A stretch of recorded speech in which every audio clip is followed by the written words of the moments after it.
a lot of where this goes is you need to stay motivated as a person, but we need to be engaged where there's actually leverage and big impact. So don't stop taking shorter showers, but also don't feel like that's enough. And a lot of this theme is about working collectively, working collaboratively to get to these bigger goals. So we're not sort of solo voices in the wilderness. Right, I should tell you who I am a little bit. I'm a urban planner by background. I work at a firm called Raimi Associates, R-A-I-M-I Associates. That's based in Berkeley. I'm in the LA office. I spent almost 20 years at a nonprofit called Global Green that's based in Santa Monica. Worked on a number of green building and city-related sustainability efforts. Doing a lot of the same things at Raimi Associates, things with sustainability in general plan, sustainability with Metro, the transportation agencies, planning their first sustainability plan, worked with the county on their sustainability plan, which was, I think, came out last year. Metro's is out in a draft form now. Both of those plans are interesting because they really weave through resilience and equity as kind of common themes, which is an innovation. So it isn't just looking at energy, water, waste, transportation, air quality, but it's really got this equity theme and this resilience theme coming through. And then I also teach at UCLA. So later today, I need to finish my grading for summer session, get that posted. And then in the fall, I'm teaching at Pomona College in Claremont. Winter, probably teaching this survey class about green urbanism. And then in the spring, I teach a studio class for the urban planning students. So I don't know, Sarah and I crossed paths somewhere along the way. She invited me to speak. So I can't remember. I did that other thing this fall. Were you at that? Was that where we met each other? No. I don't think so. I think it was just a lucky coincidence to find you. Yeah. So anyways, that's my deal. And then I live in Venice. That's where I am now. So let's share the screen and dive into this. And so tell me if this is all going on for too long. I may have closed the presentation. Probably did. Hang on. I don't want to do that. I'll figure this out in a second. It always eventually works. Okay. I may have closed it when I sent it to you, Sarah.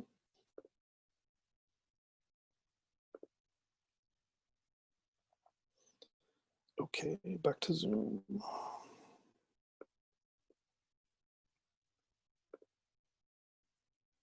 That looks better.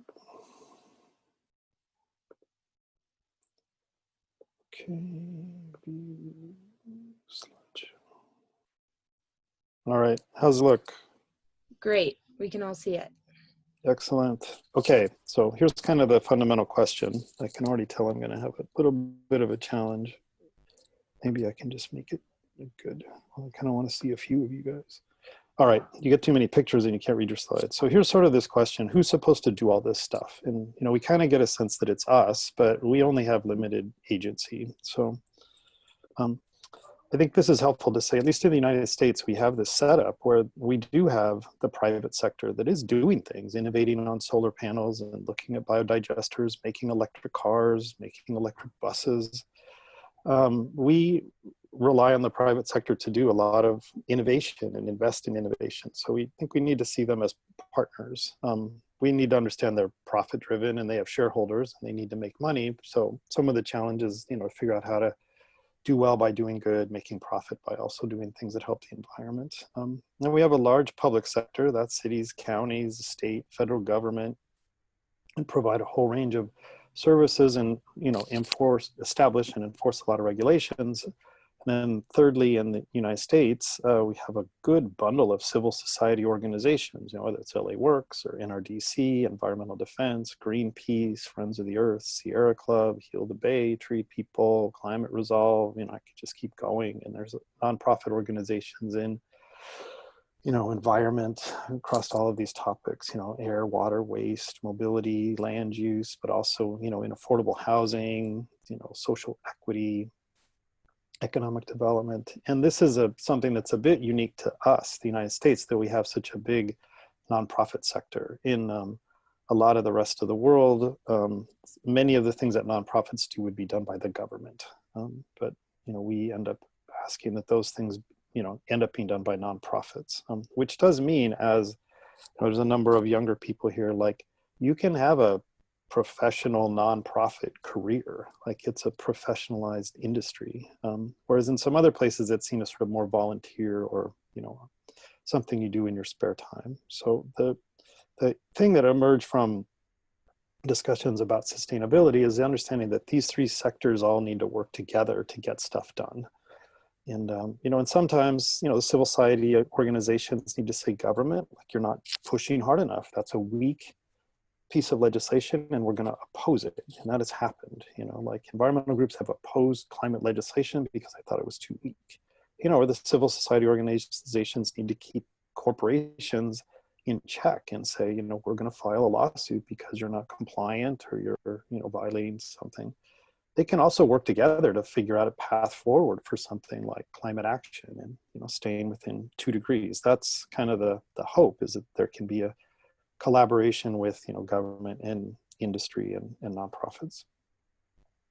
And then here's just some quick list of like who does stuff and at different levels. So I'm going to talk about actors, scale of action, house, neighborhood, city, and then kinds of actions. So these are the actors. So these are the groups that are out there doing stuff. The government, we have a lot of government stuff, and you may not think about the federal government very much, but they, housing and urban development provides funding to cities to do housing programs. And that either supports, existing public housing developments like Jordan Downs or like Mar Vista Gardens, or enables people to build new stuff. And then the Army Corps of Engineers is sort of in our business all the time, with the LA River and with Bayona Creek and with flood control and, with all, wherever you are, if you're in the Sacramento area, huge influence by the Army Corps on the Delta, and I could keep going. So that's the feds. And then you think of, well, what does the state really do? Well,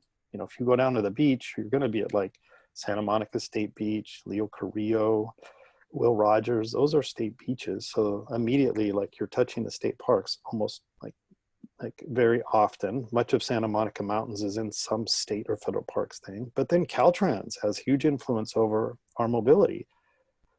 Whether money goes towards, complete streets with bike lanes and sidewalks and transit, or whether money goes to widen the 405. Those are all decisions that happen, at the state level with Caltrans. And then regional, metro, it's an obvious one, the buses and the trains, but Metro also runs the bike share program, or one of them. Then we have lots of cities and counties. In LA, there's 88 individual cities.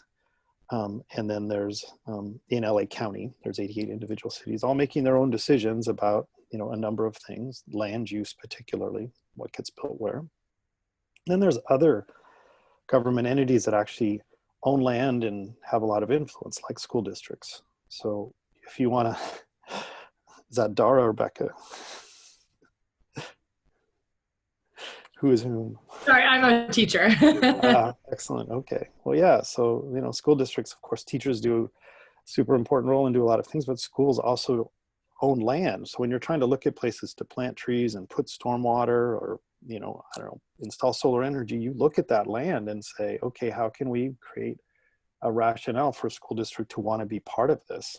Solar might offset their bills, but to get a school district to take other people's dirty stormwater, like, that's harder, because they don't want the kids to be exposed to pollution. They don't want to be at risk. But a lot of times the schools are it's the largest amount of open space in many communities, particularly the ones that are park poor. So you start to see, I'm trying to show sort of who's out there in the world, so you can see them a little bit and then think of who you may want to engage with. And then there's all of these nonprofits that I talked about, a number of which are, formal.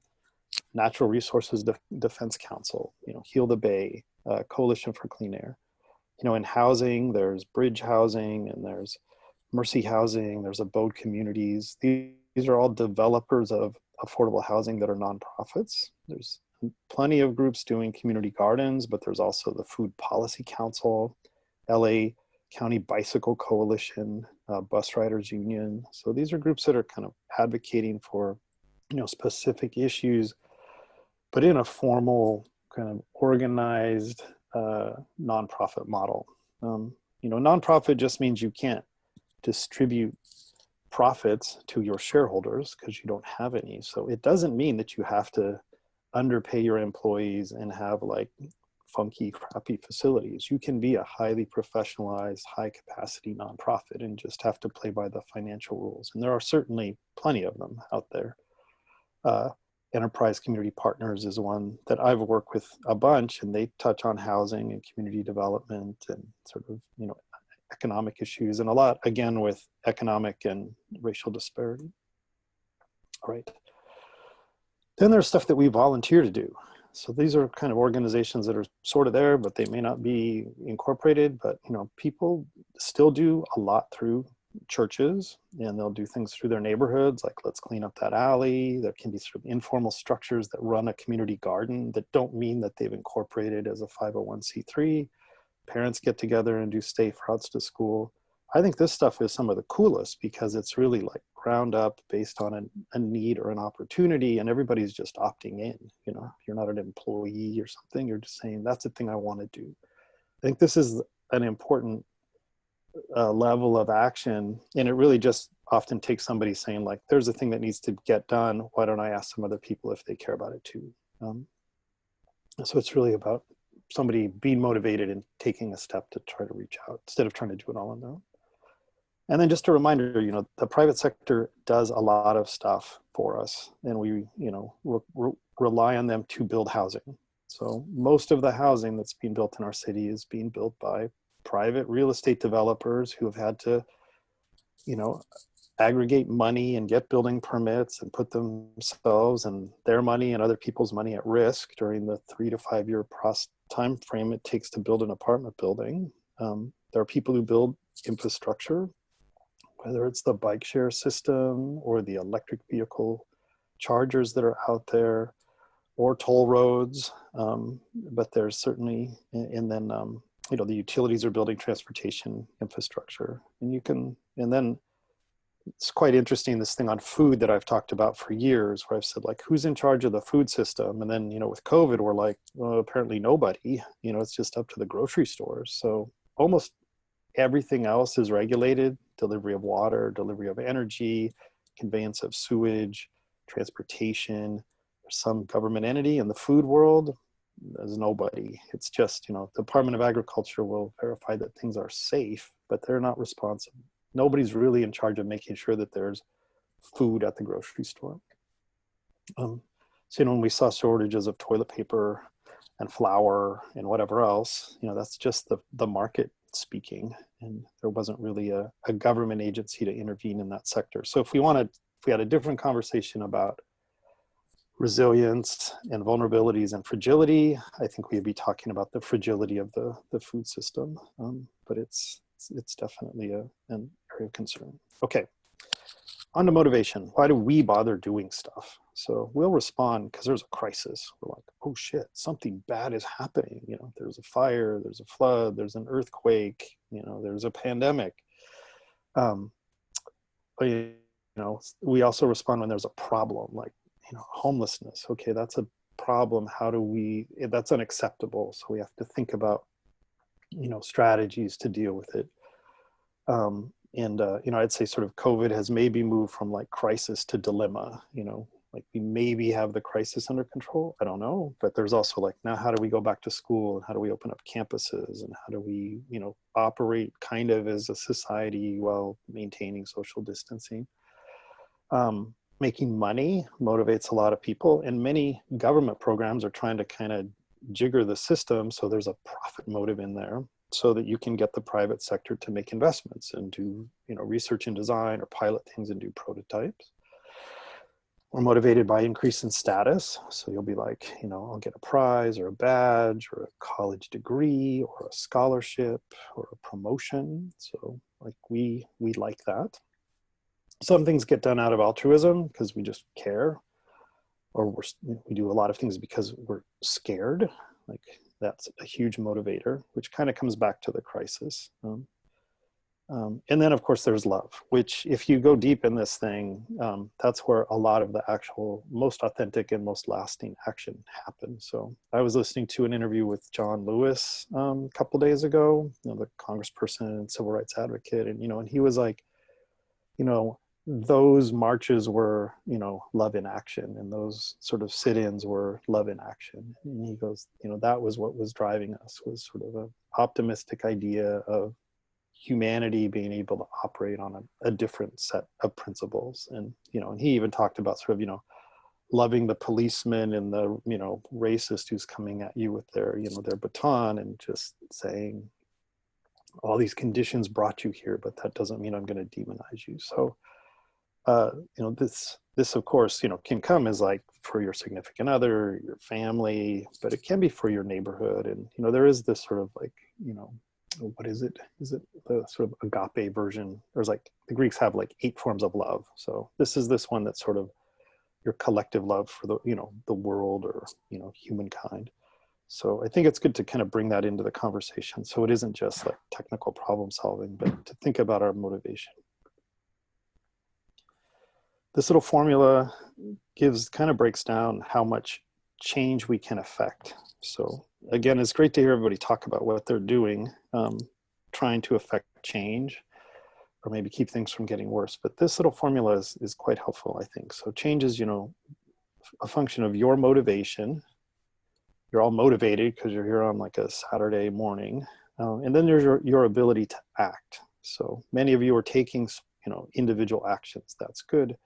But they may be constrained because you don't have the ability to act sort of beyond yourself.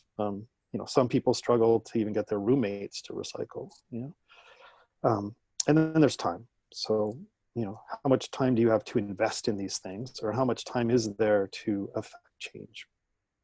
It's like on climate, we're told this is sort of the decade where things need to happen before we get, past a tipping point of, staying within 2 or 2.5 degrees. So if you'd say, well, if time is short and you're super motivated, the thing you can influence in this little formula is your ability to act. And that would be ideally by combining all of your motivation with other people's motivation to make something more substantial happen through collective action.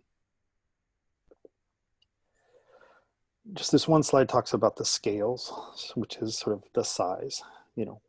What size are you trying to operate at? So is it just you? You can try and shrink your carbon footprint or your ecological footprint as much as possible.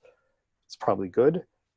There are things that you just cannot influence as an individual. So all of you may probably are using electricity in some form right now.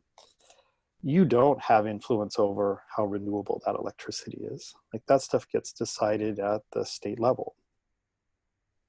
And there's, other sort of things that are sort of structural that are hard to get around. And then the next thing is, maybe at the scale of your building. So you could say, we're all going to recycle. I'm going to get everybody in my building to recycle, or we're all going to, tear up this thing in the back and grow some vegetables to reduce, carbon associated with food. Then people do things at the neighborhood level, because I think we really do have a love for our neighborhood, in a much stronger connection to our neighborhood than to our city. We can be like, I'm in LA, and even if you're in Santa Monica, you're like, yeah, that's cool. I'm in Santa Monica, I'm in Culver City, I'm in Beverly Hills, I'm in Lomita, I'm in San Fernando. Like, there's a connection, but I do feel the neighborhood is a stronger connection and more of a motivator to do stuff in your neighborhood and get to know your neighbors. And then of course there's beyond the city, there's the scale of the region, Southern California, United States, and global. Some things need to get done at the global level, like with the Paris Agreement. But then you kind of have to figure out what's the flow down. Like, if our federal government is sort of like not participating, but our state is, you're like, good, how does that, influence LA or Southern California? And then is my city, does it have a climate action plan? Is anything going on in my neighborhood about this? And if not, what can I do, where I have agency, maybe with my neighbors or, as an individual? So there may be sort of something like individual, like friends and associates before we get to building. But, I'm an urban planner, so I was thinking about these physical objects, I guess. All right. And then here's the kinds of action. you can go make a law. And a lot of us are sort of taught, at least as young people, like that's the thing to do. Like, let's go get a new law put in place. And I'm going to talk about some laws in a second that are super important, but that's a big lift and a huge undertaking. So you want to take pause and say, is a new law necessary, or are there already laws in place? And what really needs to be changed is the regulatory process for those, which sounds super wonky. But for example, there was an energy code in California, Title 24, that was legislated into effect in 1978. You don't need a law to make an energy code. What happens is every 3 years it gets updated through a regulatory process. And that's when the rules are made about how stringent it's going to be. So if you went up to Sacramento and were like, we need a law about energy, they'd go, like, we got that. You should go get in the regulatory process about adjusting how rapid the increase in efficiency is being deployed. And so in, a lot of nonprofit work, it is with, the Public Utilities Commission, with the Energy Commission, with Cal Recycle, with the Resources Agency, when they make the rules and figure out how these different things are going to happen. So, and I'm going to give you a few examples. So that's kind of Sacramento, DC stuff. Other actions are driven by the market. There's a profit imperative. So I've been up in the Eastern Sierras a couple weeks ago, and there's all these solar developments outside of Mojave. Like, that's market driven. LEDWP said, we will buy renewable energy at this price. And then they said, who wants to install it and generate it and sell it to us? And so by setting the price in the right place, people said, sure, like we'll go out and build that stuff. And then people do stuff just voluntarily, like we're all kind of doing today. And then sort of together, and then you can make your individual choices about, what you buy and what you eat and how long you stand in the shower and if you turn the lights off. And then there's this other kind of collective idea. And Sarah, do you help me stay on time? You said mini presentation, so I may have overscoped my ambition for today. How am I doing on time? You're doing fine. You could honestly have another 10, 15 minutes. Perfect. Okay. So this idea, I think, is quite powerful, this idea of collective action. When people, work together to achieve some common objective. The challenge with collective action is it's often not clarified why everybody's in the room. So, you may go to a beach cleanup because you hate the fact that there's this plastic pollution all over the place. And you're doing that, almost like collecting the plastic on the beach to take it to Sacramento and go, look at all this plastic. Like, we need advanced legislation on single-use plastics. You might be standing next to somebody who's picking up the same piece of trash, who's like a swimmer or a surfer who just doesn't want the water to be polluted with a bunch of crap because they don't like it. You may be next to somebody who's picking up a similar piece of trash who's been like cajoled to go there, by their kid or their spouse, based on some sort of broader ecological thing. And then somebody might be next to you who's worried about the ocean life and that all these birds and other animals have like bellies full of plastic. And then what could happen is if something more relevant to you occurs, you might just splinter off and be like, screw this, I'm not picking up trash on the beach. I'm going to go advocate for upstream policy on plastic so the plastic doesn't even exist anymore. And then somebody could be like, oh, I'm worried about the plastic in the bellies of these animals, but then there's this algae bloom or this oil spill. So I got to go deal with the animals because I'm an animal person. So what can be challenging with collective action is that people aren't clear on the reason they're there and their shared objective. So this last bullet just says, you can all kind of get together to do a thing, but then you eventually need to say, well, how are we organized? Who's in charge? How do we make decisions? Is it consensus? And do we have the right kind of positive and negative incentives to achieve this action? Again, for it to sustain itself, so it isn't just like a big burst of activity. And then, I think ultimately for collective action to work, there needs to be rules of collaboration. And so, this collaboration is really different than somebody saying, you need to make a group, you need to get together, you have to have meetings, and that's really sort of the mandated engagement, or induced is to say, well, if you don't do this, a bad thing will happen. It's not legislated, but there's a negative consequence if you don't get together. And so I think this idea of collaboration and how we work together is quite important, really just to magnify all of our efforts. You guys are going to get my slides. You can look at this a little bit more, but this is a classic kind of four-square analysis of sort of these different strategies here. So you can see traditional governance down at the bottom, and then you kind of see this delegated governance up at the top, where there's higher levels of participation and increased levels of delegation.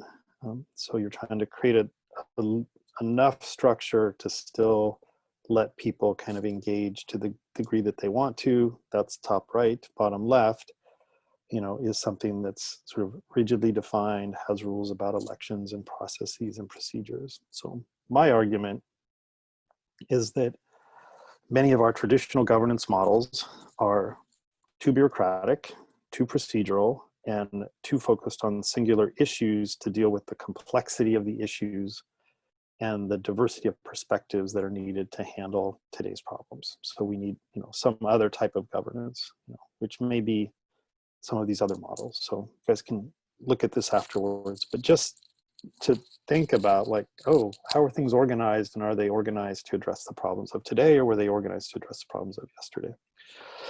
A little bit on collaboration. So you can start to see some of this stuff here, the situation assessment, forming your group, building consensus about what to do, and then implementing what you're going to do. What I think is interesting, maybe more so, is some of these issues of skills and behaviors. And to say, if you're going to be a good collaborator, you need to listen and you need to speak effectively. So not take up all the air in the room when you're going to make your point, and also really listen to what others are saying. Most of us are listening a little bit, but really figuring out what we're going to say and not really listening. And it's hard to listen well. It's also hard to speak in a way that moves things along rather than just stating a position. Then you see these behaviors, and I think behaviors can be learned, to be willing to collaborate, to be open, to validate things. So I could be like, Sarah said a really good thing right there. I just want to acknowledge that. That's just validating without even having to add on to it. Being humble, and then, being mutual, working in a group. So there's just a little bit on collaboration. And then there is a form of governance called collaborative governance, which you can start to see some of these same steps. Here's the dilemma or the problem. Step one is you commit to working together. Let's do it. Kind of look at each other in the eye, and then you have to say, well, what's the problem we're trying to solve? How do we fix it? What do we do? What's that process? Then you have to figure out the solution and deliver it. And the way that this diagram is working is it says, as you move up this slope, you're actually moving towards the solution, but you're also increasing trust. And I think trust has been shown as being a critical ingredient in any of these collective action efforts. Okay, I'm going to show you some examples. I got the speaker bar thing in the wrong place. Good. Okay. So here's a couple quick examples, and I'm going to run through this legislation, and then I'll be done. So here's an example of the community working with the city to address an issue, not a climate issue, but a water issue. So in Philadelphia, the sewage ends up going into the same. The rainwater goes into the same pipe as the sewage water. And when it rains a lot, the sewage treatment plant will get over capacity, and they will need to dump rainwater and sewage water into the river. It's the Delaware River. And that worked for a while. And then there got to be more people, and then it stopped working. And then the Clean Water Act was adopted in the 1970s. And eventually the federal government said, Philadelphia, you are out of compliance with the Clean Water Act. You need to do something about your stormwater process, which is the rainwater. And so they, working with EPA, they came up with this 25-year plan to do physical things like upgrade the sewage treatment plant, add some storage capacity, but then they also said we're going to do a whole bunch of little projects all over town. This map shows you all these little projects that are done all over town. Rain gardens, rain barrels, bioswales, green schoolyards. And they said the combination of the big infrastructure and all these little projects will enable us to meet our goal. And it has. And they were able to sort of convince the EPA that it would work, and they've tracked it over time. And the result is that they have all of these, you know, green schoolyards and bioswales and little gardens and rain gardens sprinkled all over town, which are beautiful and create habitat and do all kinds of other, you know, interesting things. And here's just a few pictures of them. So this took a lot of different sort of collective actions in an organized way to achieve the broader goal of stormwater management in Philadelphia. And then, sorry, these next few slides are going to be a lot of words, but a program I've been involved in here in the state of California is about affordable housing and really building affordable housing next to transit so that you can reduce how much people need to drive. So it helps low-income families further improve their economic situation because they may not need a car or a car as much, but it's also a climate action strategy because it puts housing next to transportation, and it puts affordable housing next to transportation. Affordable housing residents are the most likely to use public transportation. So this is all funded through our state cap and trade program that's part of SB 32, I'm going to talk about in a minute. But in terms of collaboration, you can see this sort of fourth thing down. It really requires the affordable housing developers to work with the city to find sites that are close to transit. It makes them coordinate with the transportation agency to talk about the service levels. And it may also have them working with the city to figure out what kind of connections can be made to that transportation, whether it's adding a bike lane, extending a sidewalk, improving crosswalks. So, you know, this is funded by our cap and trade program for greenhouse gases, but it's kind of forcing these parties to work together to come up with a better, you know, collective solution that provides multiple benefits. Okay, and then just a few pieces of updates on kind of legislation. So this is all things that have happened at the legislative level with huge amounts of advocacy by the professional nonprofits, but it's set up this framework for climate action. So some of the issues and questions that come up are what's the role of individuals or sort of smaller groups to, you know, participate.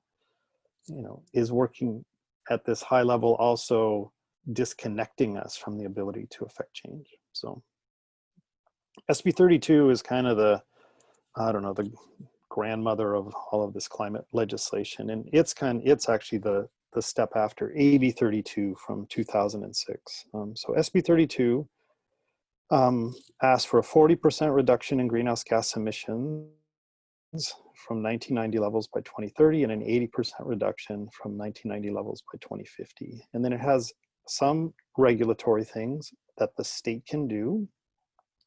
Low carbon fuel, that's the gas. Renewable portfolio standard, that's the utilities and how much renewables is in their overall portfolio.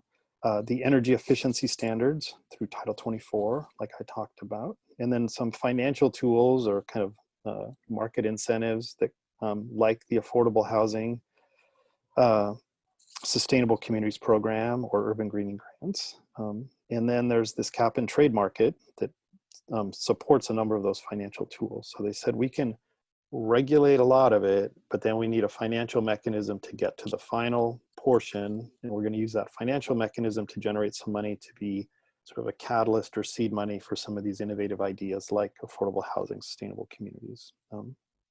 Because they realize that, for example, the state doesn't have land use authority, so it can't tell you what to build where, but it can incentivize affordable housing developments that are, you know, in the right, quote unquote, the right place. So here's some of the issues that come up is, and I went backwards, did I not?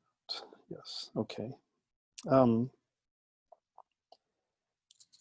Each city doesn't always implement the state regulations the same way. So if you're assuming a certain amount of greenhouse gas savings through the energy standards, you would hope that the energy standards are thoroughly implemented in every city, but it's not the case. And the state doesn't have the money to go and do this on its own. So you're hoping that people like actually enforce the rules. You know, we assume that affordable housing next to transit is going to result in fewer car trips, fewer vehicle miles traveled and reductions in greenhouse gases, but we don't know that. There's no requirement that it's verified. So it's all based on sort of projected models. There's this long-term viability of the cap and trade market. So the money that's raised is based on companies assume need to emit carbon. So, you know, you're in a position where you want a strong economy where people are planning on expanding and using more energy, so they need to buy cap and trade allotments, which is then used to fund these programs. So we're still kind of tied up in capitalism, basically. And then I can't read the last thing because the little bar is in the way. Let's see, I moved it. Okay. And then there's this issue of, you know, how do we account correctly for forestry preservation, adding trees, expanding kelp forests? You know, the biological stuff is seen as a little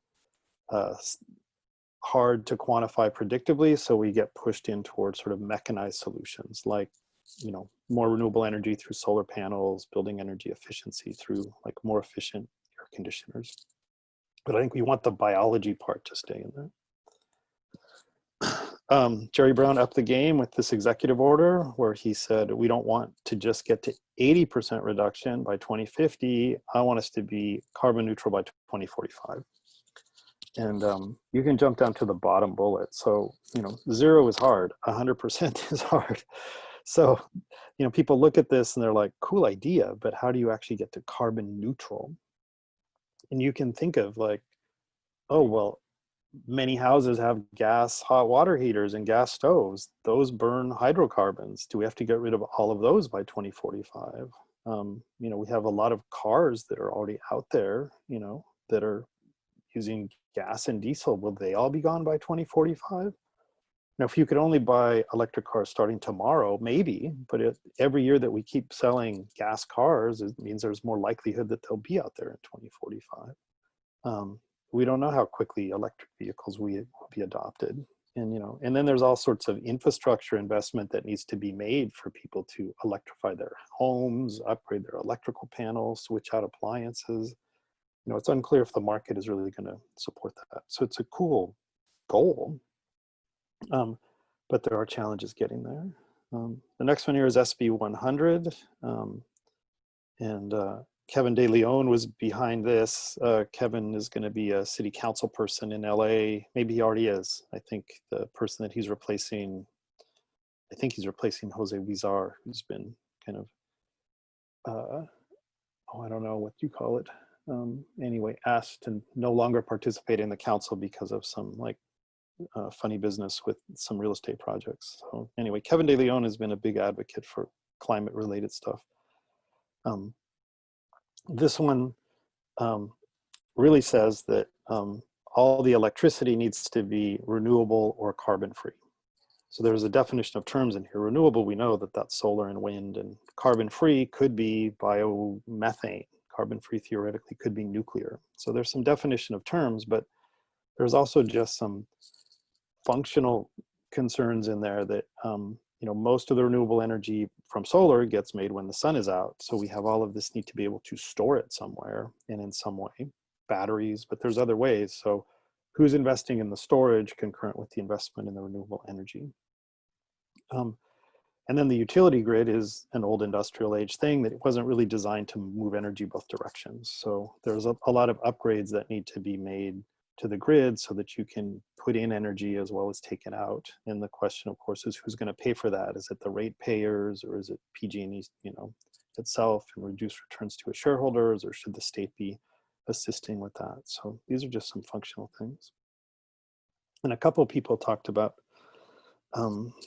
composting. Let me just see. Yes, Geneva had talked about making her home a composting hotspot.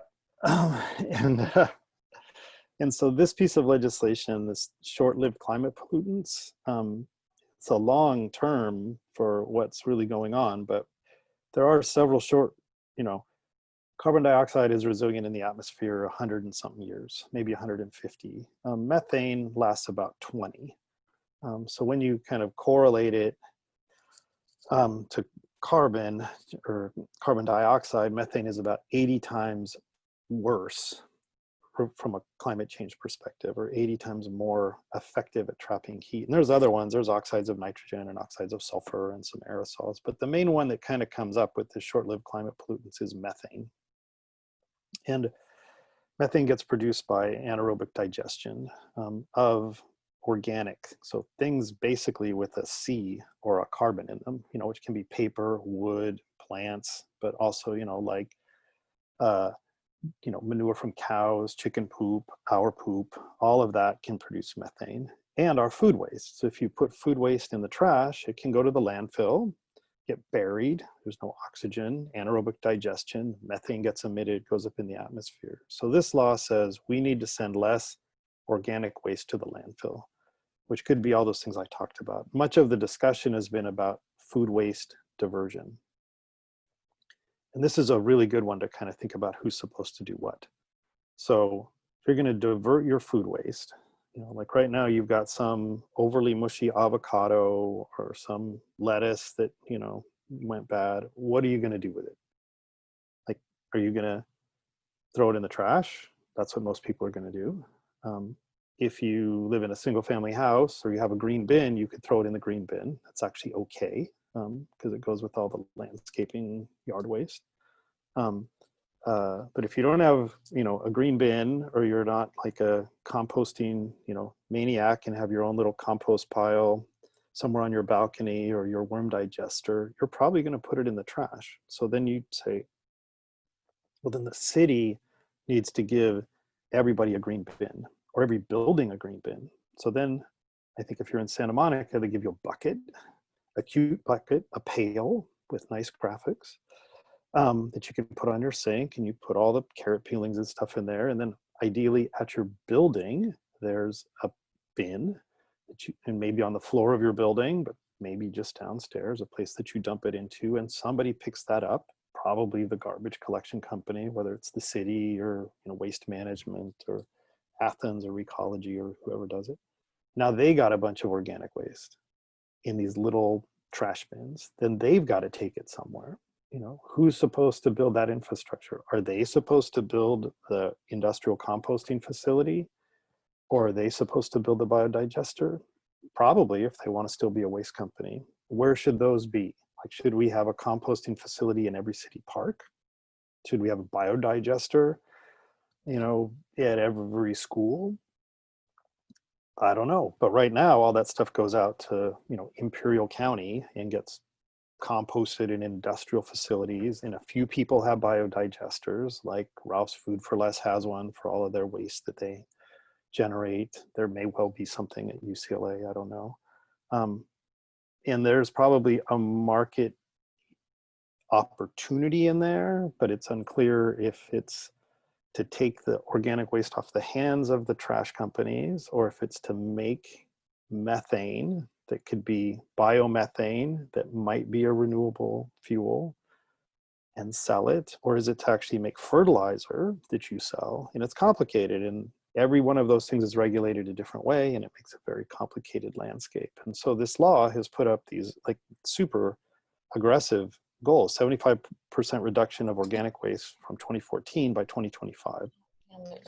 And you can read all the stuff that I put down here about the concerns. So there's a, you know, kind of a gauntlet has been thrown down about what we're supposed to do, but it's very unclear about where the investment is supposed to come to make all of this actually take place. Okay. Oh, and that was it. All right. So hopefully I'm on time. So hopefully that gives you a little bit of a sense of like who the actors are, kind of the organization of things, and you know, and how even when things are legislated, there's a need for business to play a role, for individuals to play a role. And I think in this organic waste story that I was telling, you know, probably again for collective action, because there's a bit of an idea of what should be done, but not exactly a lot of clarity on how to do it or who's responsible. And if any of these ideas that I've been noodling on for years about the compost pile in the city park, or the biodigester, or the biochar, or whatever it is, facility that's more distributed versus centralized resonates, I think there are opportunities to check it out.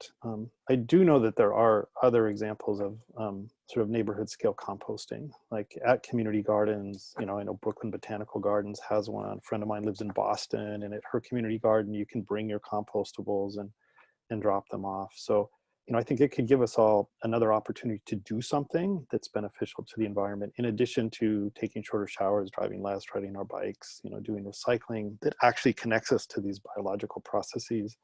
But, you know, somebody's going to need to kind of be the initiator, you know, maybe go to the Parks Department in Santa Monica, you know, and say, you know, hey, can we have a composting drop-off facility, you know, at Hotchkiss Park, you know, or at Reed Park, or, you know, or maybe it is at the community gardens.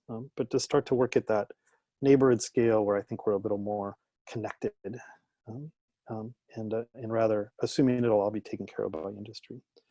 Okay, that wrapped things up a little better. Then I just want to say thanks. And then lastly, this book that I worked on, the co-author, Blueprint for Greening Affordable Housing, it just came out last month, or like 3 weeks or so ago. So you can get it on Amazon. You can buy it through Island Press. It has some great overview of sort of the connection between human rights and housing and overall ideas of sustainability, and some nice chapters on integrated design process and sort of where housing fits into the larger sort of climate program. And then in the middle, there's some technical stuff about windows and insulation and air conditioning systems and property management. But there's enough there for sort of general consumption about sustainability in the built environment. So if you're interested, you know, get one now before the first pressing, first round of publication runs out. And that's it from me. Awesome. Thank you so much, Walker. That was super interesting and informative. So the next part is just going to be a Q&A. So you can either write your questions in the chat and like we can get to them, or like just like unmute yourself and like jump in. Yeah, it's like super open discussion. So just like either questions, just thoughts in general. So I know I saw someone already had one. Way before. Leslie, do you want to ask your question? I can also just read it if you want.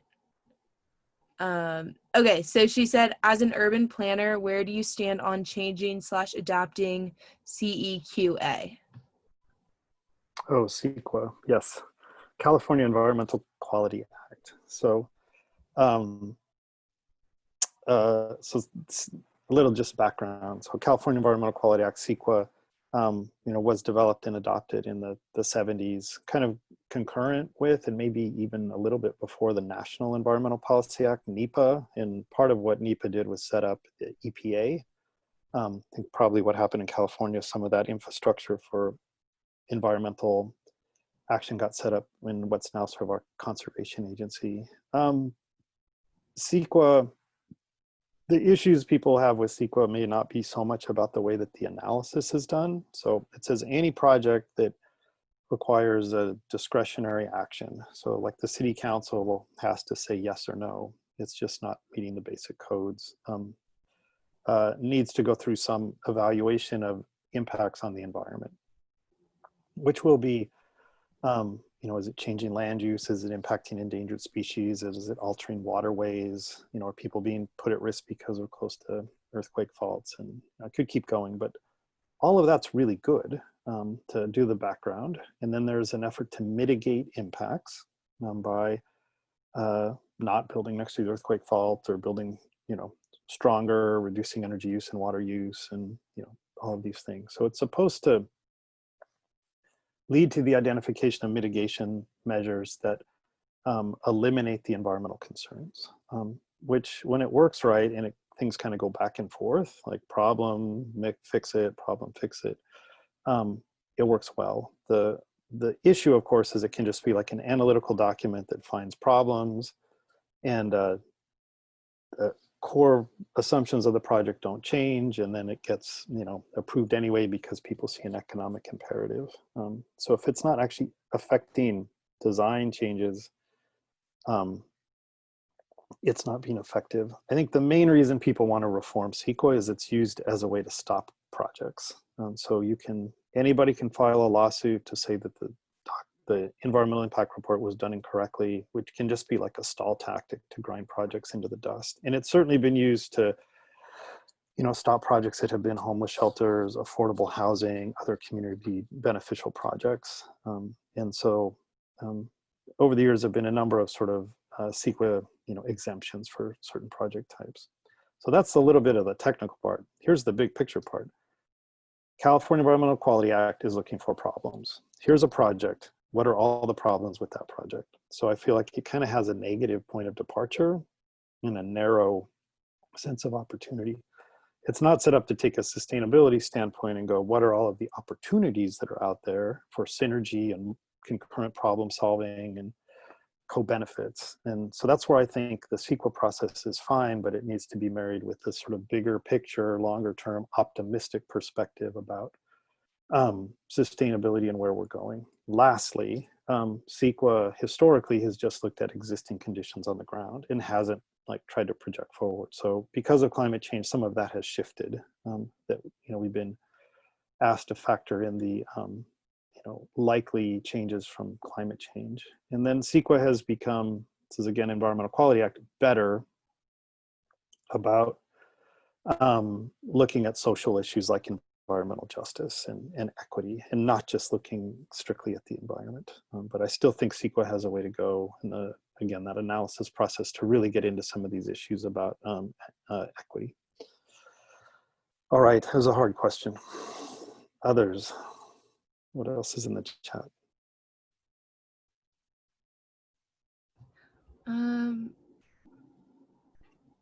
Okay, Lotus wrote a question. So right now, my partner and I have a large piece of land and we are trying to work towards building it up as a sustainable living space. We have no specific plans put down and still are learning how to do things in the best way. Is your book geared towards building such a community? Not specifically. So it doesn't look at freestanding community. There are examples in the book of neighborhood scale sustainability projects. And it certainly talks a lot about how to think about the buildings and the design process. So it could certainly be useful. It also has probably more of an urban focus, with the sense that it's good to reuse land that's already been developed and sort of recycle land and put people where there are resources and services. Okay, anything else? I have a quick question. Let's hear it. So you were talking about the compost drop-offs. Yeah. So the way that I know in Santa Monica we have where the garbage cans are on the corners, there's a recycling garbage can and then there's a regular waste can. Would it be ideal to have another one just for compost? I mean, I know that in apartments and homes in the alleys, they have the big garbage bins, but even on the corner, like on Ocean Park, there's just little garbage cans for people to toss their waste. Oh, I see. Is that something that's possible, or is it, I mean, like we were just saying, what we could write to our council members and say, you have the recycling one and you have the regular waste one, could you have a compost one? Because we see it all the time too, just waste everywhere. People throw out their food in the garbage and it's all over. Is there a way to have that sort of a drop off, or like even she even said like the farmer's market, where compost could be used for something else rather than just dispose of. In thinking through like what will people do, because I think you have to make it accessible. So like while we're engaged, and I just told her a quick story, and it's an anecdote, that I drove the closest hazardous waste drop off to me was up in Glendale, so it was about 25 minutes, and I took these 2 small propane tanks empty from like a gas grill outside, and I drove all the way up there. And the guy asked me, okay, what do you have? And I just go in the back seat and I take these 2 tanks. And he made fun of me. He said, oh, I need some help over here. This is a lot. And I was like, and then his buddy came by, his coworker, and was like, no, ma'am, thank you. We appreciate it. But it made me feel like I tried to do the right thing, go out of the way, and we still get put down. So, that'll stick with me. Right. It's been a couple years, and it'll clearly. Yeah. Yeah. So how do you make something so natural to somebody? And at least we've gotten to the point where recycling is pretty natural. It's just like you hopefully, you just always do that or try to do that. How do we make something like composting, since you say the methane could have so much more of an impact than even CO2? Like, how do we make that organic for, Yeah. How do we develop that into a city planning? Like what your background is, having like Cloverfield Park, there's always picnics, having an area where people can throw away their compost, or like I said, making it simple.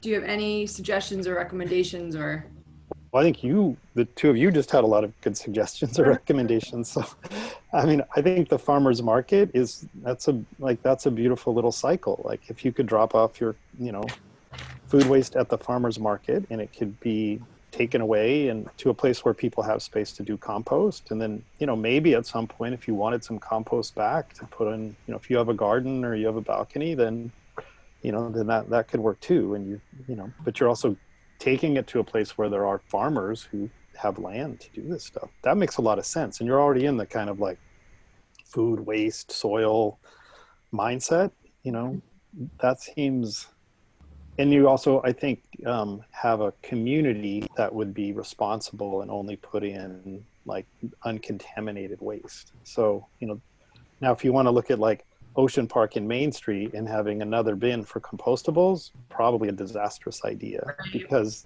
people can't seem to keep trash out of the recycling bin, right? Or vice versa. So as soon as something gets full, people are just like, oh, I don't know, I'll just throw it in there, like, because there's no consequence. And anybody who's lived in an apartment building and cares, you open up the blue bin and you're like, oh, put all this junk in here.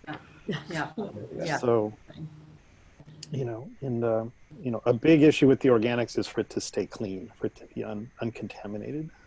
So I think the farmer's market, you're not going to get 90% of the population, but you might get the 10 or 15 or 20% who actually cares enough to do it right. So I think that's a great idea. So call your council person. There we go. Thank you. Yeah. I just want to add to that point really quick, because I think part of that whole thing is community training to a certain extent. It's like, how do we teach each other that this is something that we do? What kind of signs? I worked for a sustainability company where we literally sorted trash for events. So a lot of that was, how do we train people to know that this is what they put in this container, and this is all that they put in that container? And majority of the time it is definitely messed up, and most people don't take the time to read the sign, or to, they just want to. So, and I think part of the reason why recycling has become more natural to people is because of that kind of community training of, these are the specific things that we know are recyclable. And there are still a lot of people that put things in the recycling that, we don't have the communication with the recycling plant on what exactly they can take and what they can recycle. And sometimes things go in that they actually don't, or they're not able to recycle, and they have to. Yeah. Well, there's a lot of, what one finds out is like, there's, that little symbol with a number in the middle, but that doesn't mean that everything can be recycled. And, in practice, there's a relatively small number of things that can be recycled, and certainly can be recycled economically. So we put lots of stuff in the recycling bin under the hope that it gets recycled. And of course, this speaks to upstream processes. Like, why do we make things that are single use and can't be recycled? Because, we don't value the original source material, which is like fossil fuel, like that single use water bottle, like it had to get pumped out of the ground somewhere, sent to refinery, refined, turned into this polymer, turned into a water bottle so it could hold like your liquid for, whatever, 25 minutes. But as a society, we don't put enough cost on making that thing to then say it's worth it to recycle it, or it doesn't send enough of an indication back to industry to like design these polymers so they can be broken down and reconstituted. And of course, how it works in other places is you just like take the bottles back and, I lived in Sweden for a while, and, like the beer all comes in the same bottle, and those bottles have been used, thousands of times. Here, every beer needs its own shape, and it's part of marketing. But, you know, in terms of where to intervene, it's Sacramento with the bottle bill? Is it, you know, promoting innovation in polymer chemistry, you know, with industry, you know, or is it like, you know, providing education about what can be recycled and, you know, fostering habits? You know, it's probably, and probably what I'm saying is like, it's all of those things. Mm-hmm. Yeah, totally. Let me just say, Margot, you mentioned being from Portland, like, is there organic waste recycling, or is there just a different mindset about all this stuff? When I lived there, I lived in a house, so we had all three like trash bins. We had regular trash, recycle, and then compost. And like just every house pretty much had that. I think in some of the like bougier neighborhoods too, like up in the hills, you got fined for not composting, which I thought was cool. But they also came and picked up the trash every 2 weeks, and they picked up recycle and compost every week to try and get people to fill those up before they filled up their trash. So it was just like a whole mindset, I think. Yeah. Like, Yeah. Well, those are great examples. You know? And then ideally you could commit to only getting your trash picked up twice a week. So you would have like a lower cost. So there would be some financial incentive in there to say it's gonna be more economically advantageous to separate out the organics. So I miss it so much. yeah. That was one of the things that I was interested in asking about too, with kind of like communal incentives, or like giving back to the community on the things that we contribute to, the community compost or recycling, because a lot of it is, you know, we're paying to have our trash taken away, which is definitely like a service, but like getting kind of a fine if you're not doing it right, I guess is like almost like, it sounds like opposite what we want to be doing. It's like negative incentives instead of like positive reinforcement. So like, what would be more ways to have like positive reinforcement for, say, like if the city is making money off of methane capture for, you know, the community compost that we all create, how can we get some of that back, say in energy incentives or in like monetary incentives? Yeah. Well, I think the monetary incentives, you know, they could say we've avoided having to spend a bunch of money to landfill this stuff, so we're going to give you some sort of reduction on your trash bill. You know, if they could determine that you were consistently, you know, participating in, you know, again, organic waste diversion. You know, so there. Anyway, the incentives, it's like, you know, it's kind of like it's money, or it's sort of, you know, reinforcement or status. So, you know, if having a like, you know, awesome organic waste recycler sticker on the window by your front door, you know, had value in your community, then you would get one. And, you know, maybe in Portland, that's a thing that would be seen as valuable. And I think there's neighborhoods of LA where that would be seen as valuable. And there's probably other neighborhoods where it would be seen as like super dorky or like totally irrelevant. But that's all sort of building and reinforcing a social norm. So, you know, recycling, we've just, you know, established it as normal. You know, when I was a kid, you know, that was kind of an outlier. Like, we do recycling, and you put your papers in a paper bag and you took them to a place, and you had these bags of cans and bottles, and, you know, it was kind of this heroic undertaking. There wasn't a blue bin behind your house where you just put it in, got taken care of. There was no infrastructure, you know, and you would almost wanted to have like a little symbol, you know, like tattooed here on your arm, and be all like, look, I'm a recycler, you know. Now it's not a big advocacy position, and then we're trying to get people to adopt a different behavior. One thing I can say though, Geneva, is like, and this is, I think everybody needs to hear this, is just like education by itself has almost zero predictability on behavior. So all of these things where we're going to have a workshop, we're going to teach people, like studies have been done where it's like, it just does not turn into different behavior. This has even come up with like some of the racial bias training, you know, people are like, I heard it, things are bad, there's discriminatory practices, and they just bounce back to normal. So you need to have something else to motivate the behavior change. And then eventually it just gets instilled as a pattern, you know, and it becomes a habit. So recycling has become a habit for a lot of us, but like how come and when? And so that's what you kind of have to unscroll and then say, how would it become such a habit to do organics diversion that you know, that pail on your kitchen counter isn't seen as icky or gross. It's just a thing that everybody has. And so this is all in the kind of sociology of behavior change and social movement building. One of the, yeah, go ahead, Becca or Dara. Oh, sorry. Yeah, we were saying, like, is there a way, I know in New York, if your trash and your recycling isn't done the right way, the building gets fined. Is that something that they could do out here? But we were just saying, how do you police that? So if, like, I know from my building, a lot of times people don't put recycling in the recycling, or they put trash in the recycling. Is there a way for there to be a monetary fine, or? Yeah.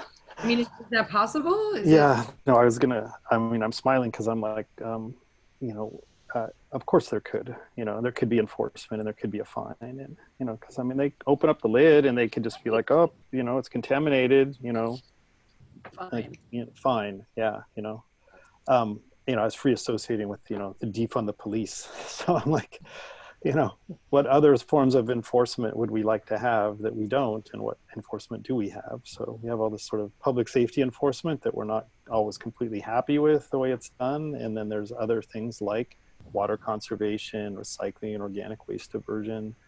You know, those are a couple of them. Probably even like the implementation of the energy code that is not well enforced. And if there's no consequences, then, you know, people will they'll get lazy. So yes, of course it could be done, and it probably wouldn't even take that many people.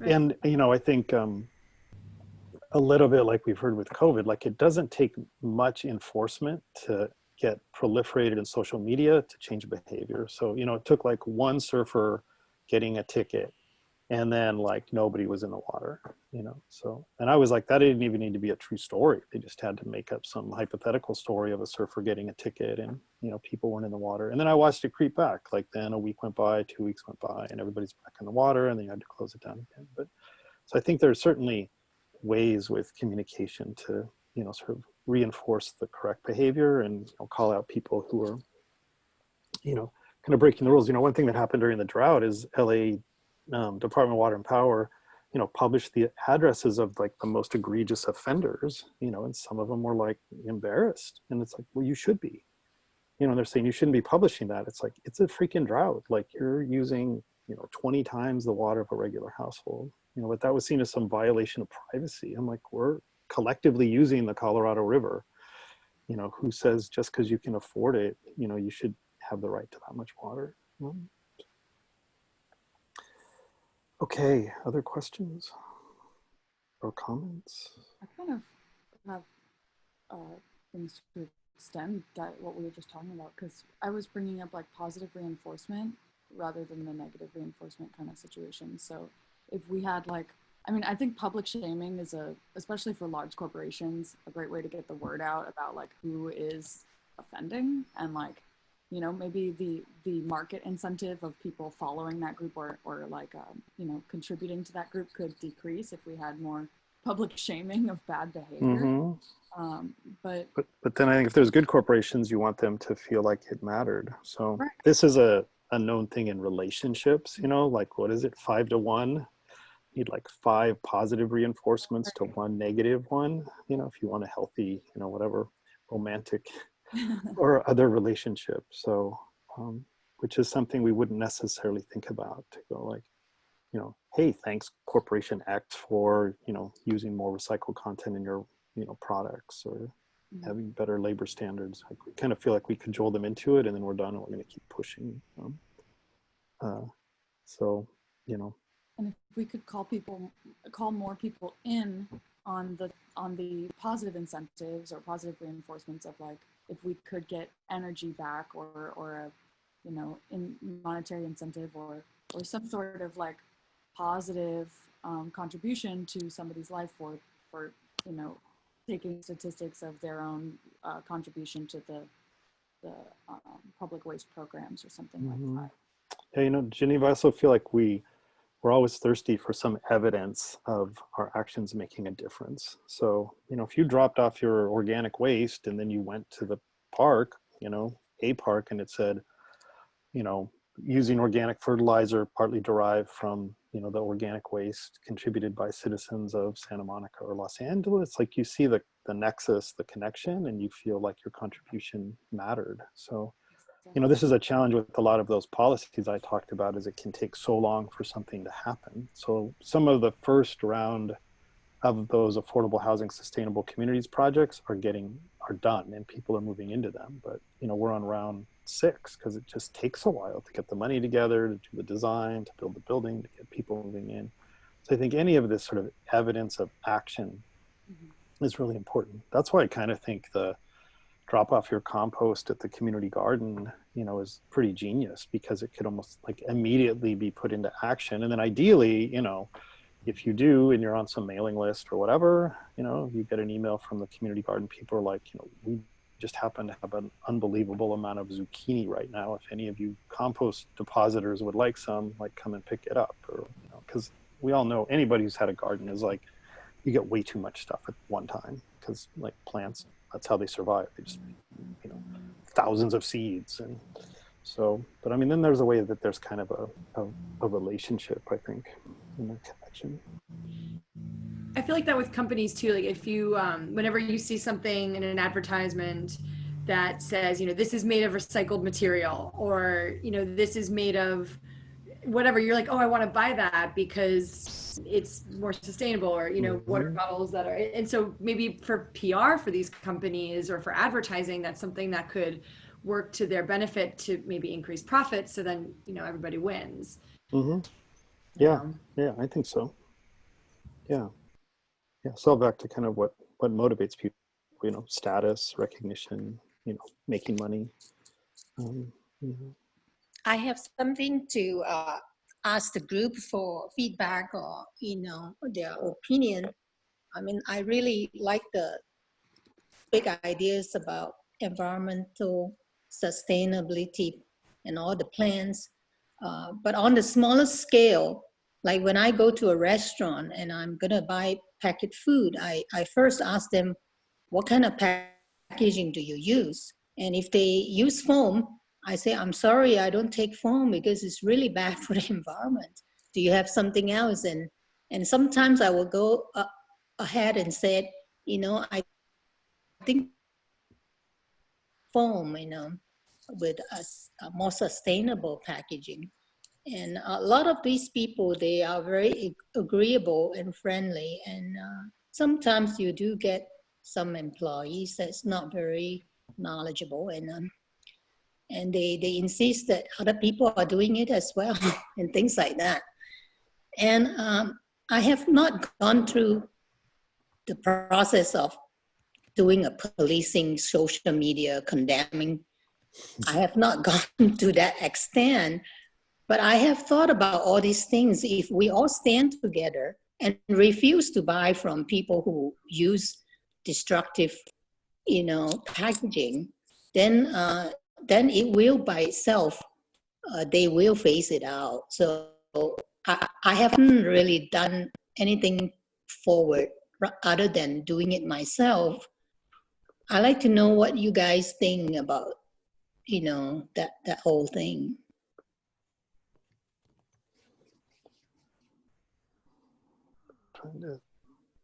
There you are.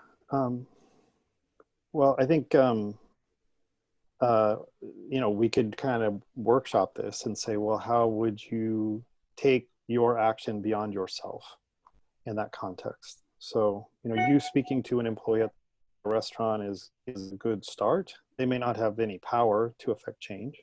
You know, and you're hoping that they go talk to their boss, you know, like, these are not your neighbors, the other restaurant users, so you can't go knock on their door with a petition. So I don't actually, you know, I could think of some things where you would sort of say, you know, you put up a sign that says, other people who go to this restaurant and wish they didn't use styrofoam, you know, please join this Facebook group or send me your contact information. And then you would sort of have to have some empathy for the restaurant owner who will tell you that the non-styrofoam packaging is going to cost them, you know, 50% more, and they're going to need to raise their prices. And that's kind of working at this micro scale. But if you love this restaurant and you find other people who care about the restaurant and want to keep patronizing it, but wish it had better environmental practices, you may be able to build, and this is it, a constituency or a cohort of people that could have influence, which is maybe more gentle and personable than going upstream and having the city adopt a styrofoam ban that just like gets pushed down on them, which would be the other way. Yes, Yes, I agree. There's a higher level to get to you know, have the city regulate this. But on the other hand, before that happened, I am hoping that more people would join groups and maybe instead of condemning people who use foam of a restaurant, promote those that don't. So those people who love the environment will visit those who love the environment, those people who has business that think about the environment. And nowadays social media has a lot of power. You know, if you put one word out, a lot of people can see it, and more people will stand together for the environment. And in that way, it can push out those who refuse to contribute to a better earth. That's my personal. Well, and this is kind of the direction that a lot of green business programs go. So there's a group called Sustainable Works that's active in Santa Monica, but has been starting and running these sustainable business programs in Culver City. I'm not quite sure where else, but you know, that's exactly to your point. You know, then they say, well, here's these have gone through these steps, made certain commitments on energy and water, packaging, materials, toxic use. You know, go to them, you know, if you care about the environment.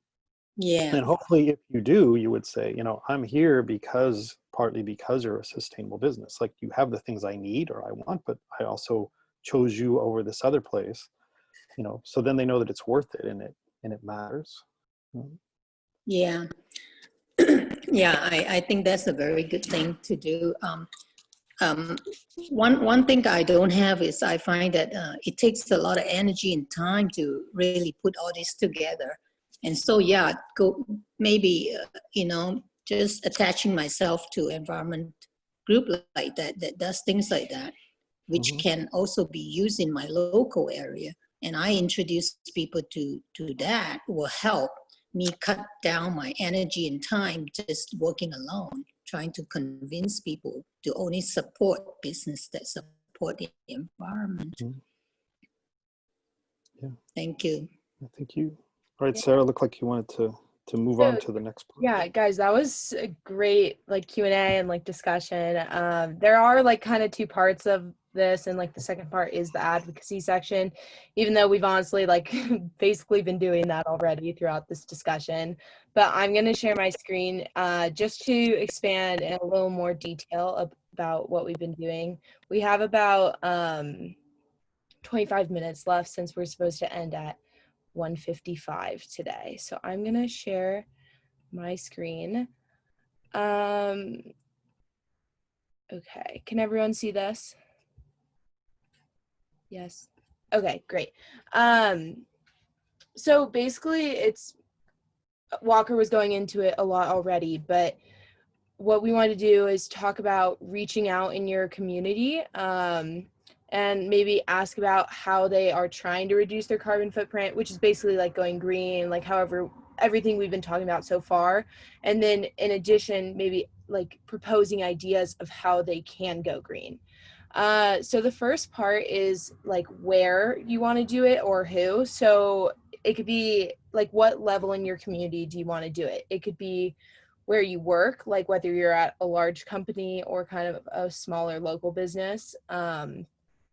It could maybe be the school districts. I don't know, maybe you have a child in like the school or like somewhere you went in the past. It could be like anywhere from elementary to high school.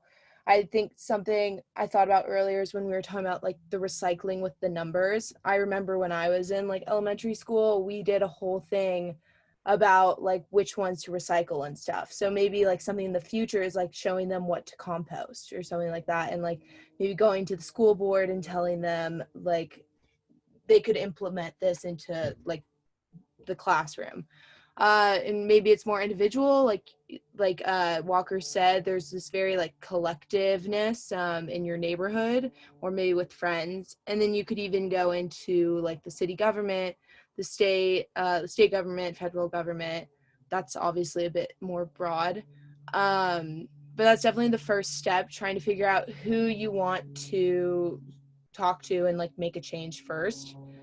The next thing is what. So like I said, this could really go two ways. And the first way is asking them what they're already doing. If they're already taking actions and you want to know what they are, because maybe you just don't know anything about it. And the second is telling them what they can do. And this is like what you're asking them to implement. So I honestly think this is where I think we've already been talking about it, because everything in our discussion, we were kind of saying how can we make them make a difference, whether that's through negative reinforcement, positive reinforcement. We talked about the compost drop-offs.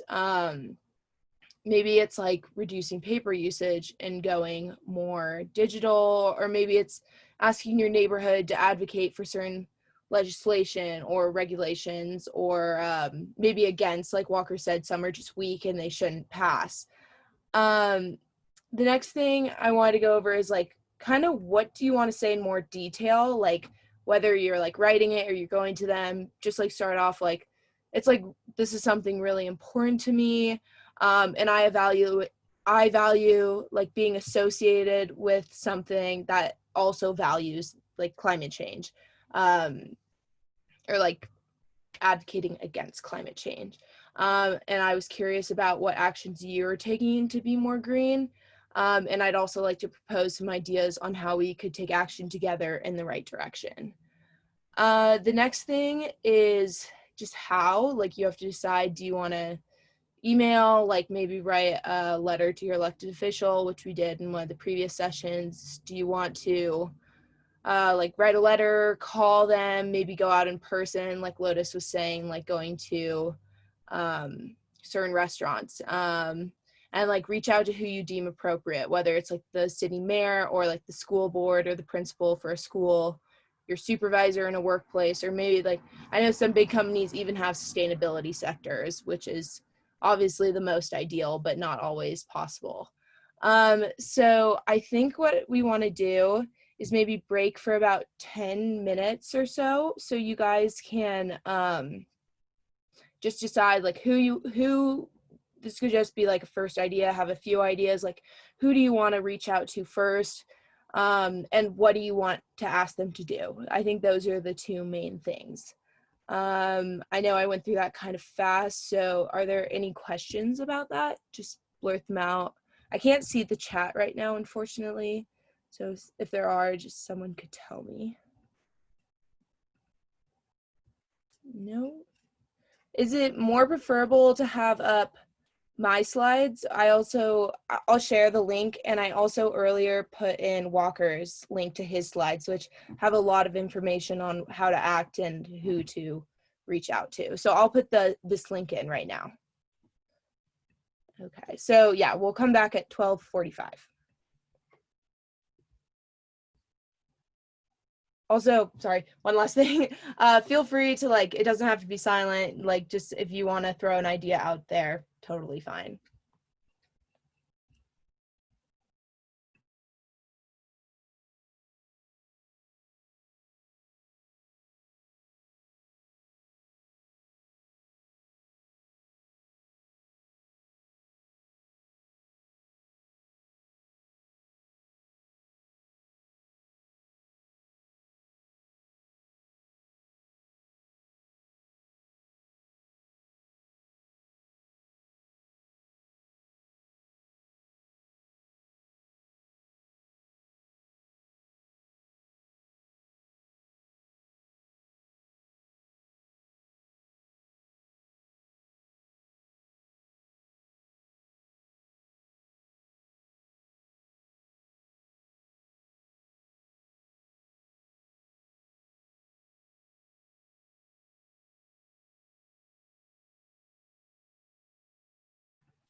Yeah, my wallet. Yeah, my wallet. Hmm.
Okay, I'm gonna bring it back a minute early just so we have a little bit longer to talk.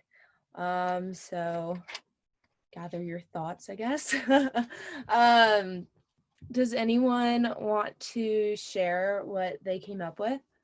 We have about like 11 minutes left or so. Okay, I'll share if anybody, Yeah, go if ahead. nobody. Yeah, I feel that it is good that if we can put collective action to, towards pressing the city to put legislation on, environmentally damaging products. But on the other hand, personally, I like to take personal action because it's more direct and I can do it immediately. Is like what I have been saying, I do not go back to restaurants that use foam, and I like to encourage other people to do that. And in time to come, I believe there will be an impact on them that they will change. But on the other hand, I also think that we could take action towards getting the city to put this implementation on them. So that's my share. Thank you. That's great. Thanks for sharing, Lois. Yeah, go ahead, Dara. So I work at a school. I'm a teacher, and so the who would be, I would not target, sounds terrible. I would work with the kids first. And I'm actually going to be teaching in an elementary school this year. So I think this would be a really fun project for the kids. And I'm working with like library services and reading activities. So I get to design my curriculum. And what I would want to start with is kind of a unit on what is our role in the environment, in the community, and how we can become advocates. And there's so many great books for kids on the environment that we can use to get them engaged. And then talk about how recycling, how compost, conserving energy, and then ask them, based on what they've learned in the unit, what we can do at our school by itself to help that, and then what they can do at home, and start kind of small and let them build that way. And then part 3 was the phrases I would use is, I'm curious what actions you or we can take to become more green at the school and at home. And then I would like to propose school policies and ideas on how we can take steps to keep it green. So I think especially the younger ones, getting them involved in it, and getting excited about it and turning it into a creative project rather than this is what you should do and how you do it. Have it be more engaging for them to come up with ideas, knowing this is the result we want. So how do we get there, and what sort of things can we do? So I am very excited about that because kids are really into it. So that's mine. Do you want to go or no? Okay, thank you. That's great. I love that. Yeah, go ahead, Blake. So I'm actually going to be a junior in high school, and I was kind of thinking the same thing, like school-wise. And so my thoughts would be because I know we've had assemblies where they go over what belongs in which can and stuff. But I remember at my middle school, we had images on the cans of what belongs in it. And that was very helpful because it was right there, you knew what was in the can. And then also to incorporate it in the classroom. And so for me, it would be bio 9th grade, in biology, we should learn about climate change and what individuals can do and how that affects. So that'd be cool. I was actually just wanted to add to both of you guys. I was on maybe it's just because of quarantine and I've been in my hometown a lot, but I was on the school side too. And I think just kind of educating, getting people excited about when they're young and show that they can make a difference is a big deal. Does anyone else want to go? Hi, yeah, I was also thinking on the school side, but I was thinking about contacting the USG school board because the high school that I went to was it was constructed in 2012, so it was pretty recent, and it was supposed to be, it's called it's San Pedro High, the Olguin campus, and it was supposed to be a sustainable campus, which it pretty much is. It has solar panels and the lights dim with the sunlight, and it's so that's what they already have done. So I was wondering if they could install solar panels in the other campuses, rather than just the one campus. That's awesome. Totally agree. Any other ones?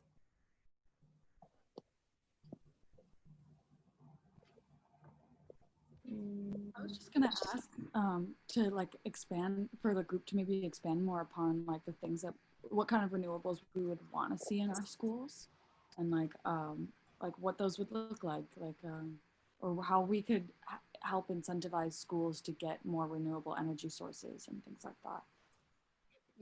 Yeah, go ahead, Blake. So for my school, like a lot of kids buy at school, and I see like the one issue is that you always have like a plastic fork or like a plastic spoon. I think we should like make it like a bigger like thing of like bring your silverware to school so that you can reuse it. Because that's like a huge thing in our school is like there's so many like unreusable things that we use for lunch. Like, what if that was something that came, like if you had like a back to school package, or like if schools got grants to give back to school packages to kids, and it came in like, some sort of like, that would be really sick if there was a little reusable utensil thing that we could give to kids, because not all families can afford to get their kid an extra set of utensils, like pencil and paper is like, priority. But yeah. Another thing, another thing in my high school that we implemented was hydration stations, and it's basically like like the water fountains for your water bottles, and it was actually amazing to see. Like it was implemented like my freshman year and like all the way to like senior year. It was amazing to see the amount that students changed to reusable water bottles because we implemented those.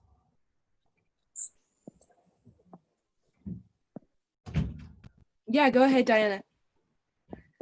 Yeah, I just wanted to share a little bit on that. So I'm an incoming junior at UCLA as well, so maybe you would know more, Sarah. But I know it's a big culture over there about how easy it is to compost, especially because they make it so easy. I know they want to ban like single-use plastics and all the materials. Like if you go to a dining hall or something, or get food at a restaurant, it's all compostable.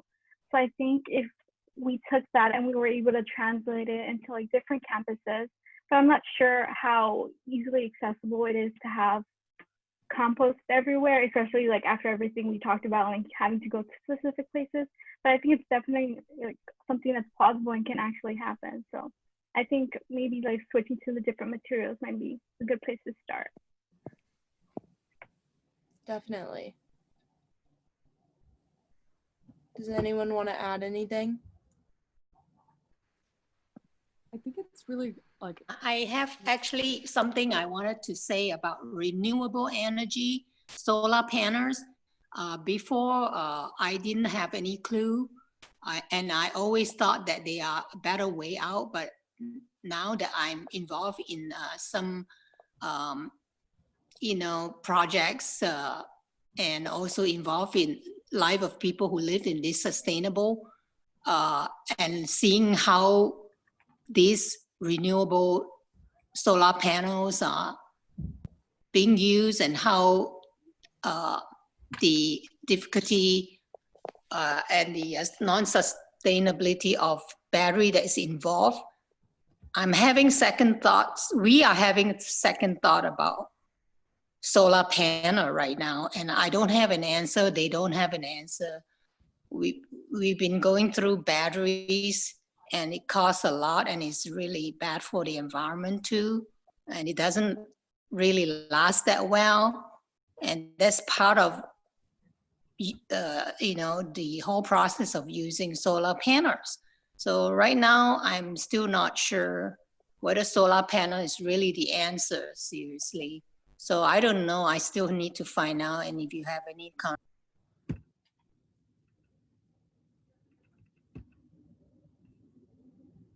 Oh, I think you might have been muted by mistake, Lotus. Maybe unmute. But as far as like, I agree, the solar panels is like one kind of part of it. But like, what So we'd have to build up that energy too and save it. But what kind of it's going to take multifaceted, responses to really create the kind of energy that we are currently demanding, and what does that look like on a level of, the city incentivizing these things for our schools and our institutions, but also our ability to give that or utilize that and give whatever extra we have back to our communities. I would have been interested to hear what Walker Wells had to say, but I don't see him on this call anymore. Yeah, he actually told me that he jumped off because he thought the discussion might go better with the expert out of the room, and that he wanted to thank everyone for coming, and he thought it was so fun, and it was great to see such a high level of interest. But like on that note, I'm sorry that we have to cut this off because there's actually another LA Works thing, and we all kind of use the same Zoom link. So if we don't stop, then they can't start. But I put my email in the chat if anyone has any questions. Also, Geneva's email. In addition, thank you guys so much for coming. It's just so awesome to see how eager everyone is to participate and stuff. And so this is the 4th session. So there's 3 more left, and the next one will be in 2 weeks, 11 to 1. I don't know if there's any last minute. Present with us today. Thank you all so much for thinking about this, taking time to ask these questions, and I hope that this is a good jumping off point for more research for you and